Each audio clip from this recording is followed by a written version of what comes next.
Imana iguha umugisha muvandimwe. Ibihe bibi bibaho, umubabaro ubaho, ariko muri mwe yaravuze ngo umubabaro ni uw'igihe gito, nijoro naryo ni ry'igihe gito. Aravuga ngo ndirira kenshi muri iyi si ndimo, ariko nuko ntarabona Yesu. Bisobanura ko iyo umuntu abonye Yesu umubabaro uragenda. Ubundi umubabaro ugenda ku mugongo wa dayimoni cyangwa se wa Satani, kuko Satani ahageze hose ahateza umubabaro, ateza umwiryane, ahateza agahinda. Nta yindi ntego afite ari ukugira ngo ababaze ikiremwa muntu. Ariko muri ibyo aravuga rero ngo umubabaro ni uw'igihe gito. Nagira ngo nkubwire ngo nshuti yanjye, uwo mubabaro ufite ni uw'igihe gito. Ubabajwe n'umwana, uwo mubabaro ni uw'igihe gito. Ubabajwe n'umubiri se, uwo mubabaro ni uw'igihe gito. Ubabajwe n'umugabo se, uwo mubabaro ni uw'igihe gito. Ubabajwe n'umugore se, uwo mubabaro ni uw'igihe gito. Ubabajwe n'amafaranga se, uwo mubabaro ni uw'igihe gito. Ubabajwe n'abavandimwe se, uwo mubabaro ni uw'igihe gito. Iyo ubonye Yesu imibabaro yose iragenda, kuko dayimoni zibabaza abantu ni zimwe kandi ntawe atinya. Umubabaro winjira muri etaje, umubabaro winjira muri nyakasi, umubabaro winjira mu modoka ifunza y'amafime, umubabaro winjira muri kositime, umubabaro winjira muri baze, umubabaro winjira kuri ku muntu ufite konte iremereye. Nta kintu na gito cyakumara umubabaro keretse guhura na Yesu, keretse kumva amagambo y'Imana n'ihumure rituruka mu biganza by'Imana. Hanyuma rero wowe ubabaye, wowe ufite agahinda, we wumva umutima wawe utaguwe neza, nkuzaniye ijambo Imana impaye kukubwira, nkubwira ngo haracyariho ibyiringiro, haracyariho gukomera, haracyariho gukomezwa. Imana iracyagukunda. Some Yeremiya 31, turasoma umurongo wa 3. Haravuga ngo Uwiteka yambonekeye kera ati, ni ukuri nagukunze urukundo ruhoraho, nicyo cyatumye ngukuruza ineza nkakwiyegereza. Nzongera kukubaka, nawe uzaba wubakitse, wa mwari wa Israheli we, cyangwa se wa mwari wo mu Rwanda we, cyangwa se wa mwari we wumva ikinyarwanda. Uzongera kugira amashako yawe, kandi uzasohokera mu mbyino z'abanezerewe. Uzongera gutera inzabibu ku misozi ya Samariya, imbuto zazo abatezi bazatera, kandi bazanezezwa n'imbuto zazo. Imana ishimwe. Urakoze cyane mukunzi. Imana iguha umugisha cyane. Uwiteka wakubonekeye cya gihe akakubwira ngo yagukunze urukundo ruhoraho. Nagira ngo nkubwire ngo Imana ntibwo ikunda urukundo rw'agahararo. Umwami Yesu yagukunze urukundo ruhoraho. Muri urwo rukundo yagukunze utamuzi, nirwo rwatumye agukuruza ineza ye, arambyeje arakwiyegereza. Reba mu itangiriro ujya gukizwa, wari urwaye urakira, wari ufite umubabaro, hanyuma wumvishe ijambo ry'ihumure rigeze ku mutima wawe, wumva Yesu yabibasha, urangije uramwegera. Iryo jambo yari yarigutumyeho. Rero yavuze ngo nicyo cyatumye ngukuruza ineza yanjye, ndakwiyegereza. Bibiliya ivuze ijambo rikomeye, iravuze ngo uzongera kugira amashako n'imbyino. Imana igukuruye ikakwiyegereza, hari ikintu cyitwa umunezero wongera kugaruka mu buzima bwawe.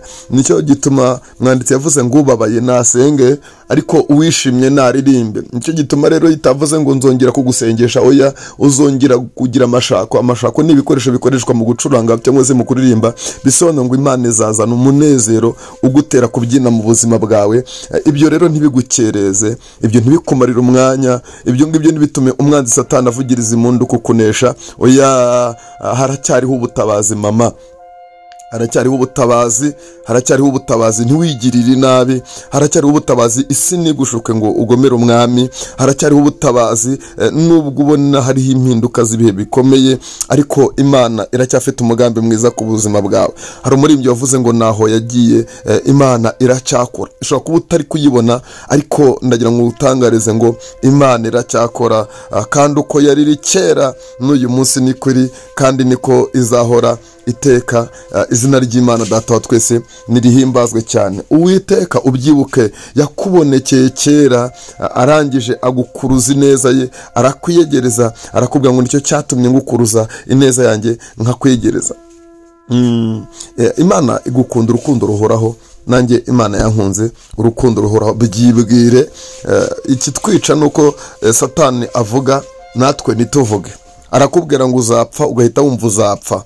Arakubwira ngo nta mugisha ufite, ugahita wumva ko ntawe ufite, ugatangira kwibaza uburyo ugiye kubigenza.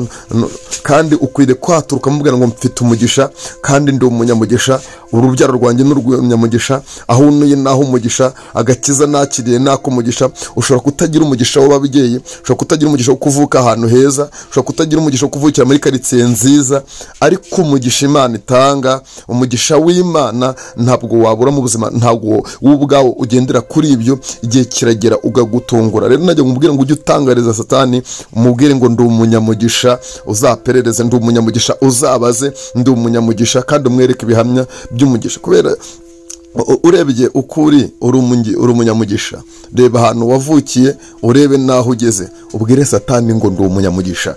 Reba imyambaro wambaraga kera, urebe nuko usigaye wambara ubu, ubwire Satani ngo ndi umunyamugisha. Yaguciye muri humye nkaba nambara neza, ntacyambara inkweto z'amanyurane, inkweto z'amanyurane, ntacyambara bya byenda bya bindi bya kera, nkaba ngeze ku rwego nambara baze yanjye, nkagera ku rwego nambara ikote, nkagera ku rwego nambara ibingibi. Nabyo ubwabyo n'undi mugisha, kuko Imana ajyaga ikubwira ko izakwambika, Imana ajyaga ikubwira ko izakubahisha. Imana ishimwe, none yarabikoze, none yarabisohoje. Ndagira ngo nkubwire ngo ujye utangariza Satani, mubwire ngo ndi umunyamugisha, kandi bitera umutima we komatana n'Imana. Umva ukuntu umuririmbyi w'115 yaravuze ngo nabonye umukunzi mwiza, yarankunze namuzi, yamfatishije umugozi, ari rwo rukundo rwe. Aravuga ngo izo ngoyi zanteye kuba imbata ye rwose, nanjye nduwe kandi nawe ni uwanjye kugeza iteka ryose. Nagira ngo nkubwire rero, ubwire Satani ko naho mugihuriye, kuko wabonye umukunzi mwiza, kandi uwo mukunzi arakurinda nk'imboni y'ijisho rye. Nta murozi, nta mupfumu, nta mwanzi wese wagutera, kuko umukunzi aba ari kumwe nawe ngo agutsinde. Imana iguhana umugisha. Nta mwanzi wagutera ngo agutsinde, kuko umukunzi Yesu aba ari kumwe nawe. Bisobanura ikintu kimwe gikomeye, birasobanura ngo ufite uburinzi bukomeye ku buzima bwawe. Mukunzi nshuti ya Yesu, nagira ngo nkubwire ngo uzongera utera amasaka. Birashoboka ko wahombye, ariko Uwiteka yavuze ngo umurongo wa 4, nzongera kukubaka nawe uzaba wubakitse. Akira kubakwa n'Imana. Warahombye ariko uzongera ucuruze, warashenye ariko Imana izongera ikubake, warananijwe ariko Imana izongera iguha imbaraga mu izina rya Yesu. Biravuga ngo niyihe intege abarambiwe, kandi utibashishije ikamwongeramo imbaraga. Imana izongera kukubaka. Ndagira ngo byihanurire, wirambikaho ikiganza, uvuge ngo Ariyeli we, Imana izongera ikubake. Wihamagara uti Chantal we, Imana izongera ikubake. Wihamagara uvuga ati Korodina we, Imana izongera ikubake. Wihamagara uvuga ngo Felicita we, Imana izongera ikubake mu izina rya Yesu. Wihamagare mu izina ryawe, wihanurire, wibwire ngo Uwiteka azongera kukubaka. Imana iguha umugisha nshuti y'Imana. Niko ko warahombye, niko ko hari ibyo watakaje, niko ko hari ibyo wanyazwe, ariko Bibiliya yavuze ngo Uwiteka yavugiye mu ijambo rye, aravuga ngo nzongera kukubaka nawe uzaba wubakitse. Nkwatuyeho ijambo ryiza ryo kongera kubakwa n'Imana mu izina rya Yesu Kristo umwami. Niko ko iyi minsi turimo, nubwo turi mu mpeshyi, ariko umwami yongera kubake, kandi ni impeshyi iri mu mwuka no mu mubiri, ariko nkwatuyeho kongera kubakwa n'Imana, nkwatuyeho kongera kugendererwa. Imana yongere kwereka urukundo rwayo mu izina rya Yesu. Kadufatikanye dusenge, ngusengere. Mana mu izina rya Yesu Kristo, Mana y'imbaraga, Imana ikora ibikomeye, nta wagereranywa nawe. Byose urabirenze, urihariye, uri igitangaza, uramezereye ubugingo n'ubuzima bwacu. Izina ryawe nirihimbazwe mwami.